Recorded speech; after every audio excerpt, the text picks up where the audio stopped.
Dans les rues de Cap-Pointe, près de la capitale Banjul, c'est la joie. Les partisans de l'opposition manifestent ce vendredi pour célébrer la victoire surprise d'Adama Barrow, mettant fin aux 22 ans de pouvoir du président Yahya Jammeh. Ayant obtenu 263 515 voix sur le total des votes de cette élection, je déclare Adama Barrow légalement élu pour servir comme président de la République de Gambie.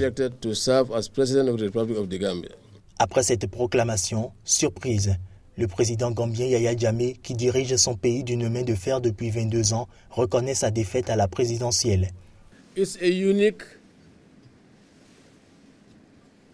C'est un moment unique. Cela n'est jamais arrivé auparavant. C'est vraiment exceptionnel que quelqu'un qui a dirigé le pays aussi longtemps ait accepté sa défaite avant même qu'elle soit annoncée par le directeur de scrutin.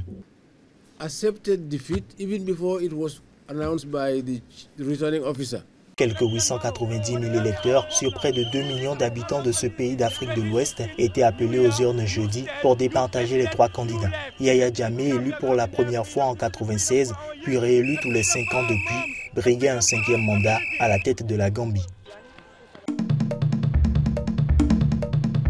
Premier employeur privé au Libéria avec quelques 8 000 salariés, Firestone a annoncé vouloir réduire de 7% sa main-d'œuvre basée à Arbel, à une 50aine de kilomètres de la capitale Monrovia, en raison de pertes considérables et insoutenables dues à la baisse des cours du caoutchouc.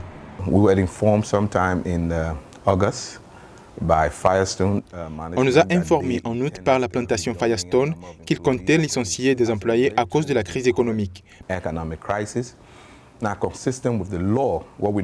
Maintenant, en accord avec la loi, ce qu'on fait d'habitude, c'est de vérifier les comptes juste au cas où il y a des syndicats qui opèrent dans cette entreprise, ce qui était le cas.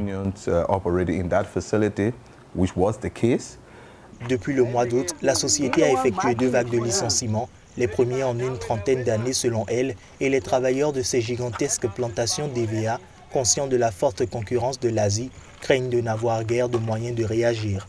On veut des avantages. Même s'ils voulaient bien nous payer le transport pour rentrer chez nous, nous serions repartis. Malgré qu'on a travaillé pour eux à plein temps, ils ne nous donnent même pas $5. Nous ne sommes ici que pour souffrir. Ces licenciements ont réveillé de vieilles critiques contre Firestone, accusé dans le passé d'avoir fait travailler des mineurs et imposé à ses employés des conditions proches de l'esclavage. Pour tenter de s'en sortir, certains de ces employés licenciés exploitent désormais les plantations abandonnées par la compagnie, dont ils sont devenus des prestataires.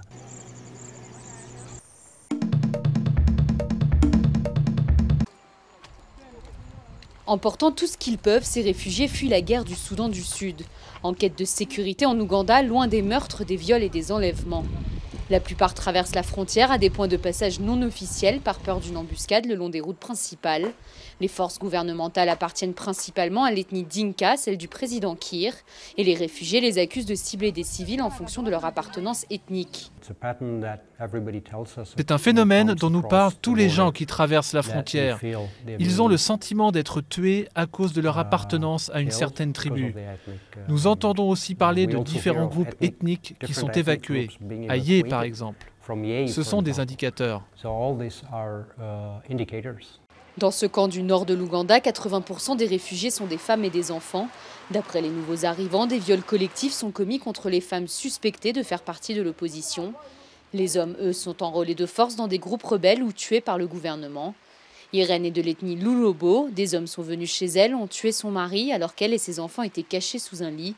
Elle n'a aucun doute que ces hommes étaient de la tribu Dinka. Elle a reconnu leur scarification traditionnelle sur le visage. J'ai vu les marques sur leur visage alors que j'étais allongée au sol. Quand ils utilisent leur lampe torche et qu'on est allongé, on peut voir au-dessus. Et ils parlaient arabe aussi. Des témoignages comme celui d'Irène, les employés du Haut Commissariat aux réfugiés en Ouganda en ont recueilli des centaines.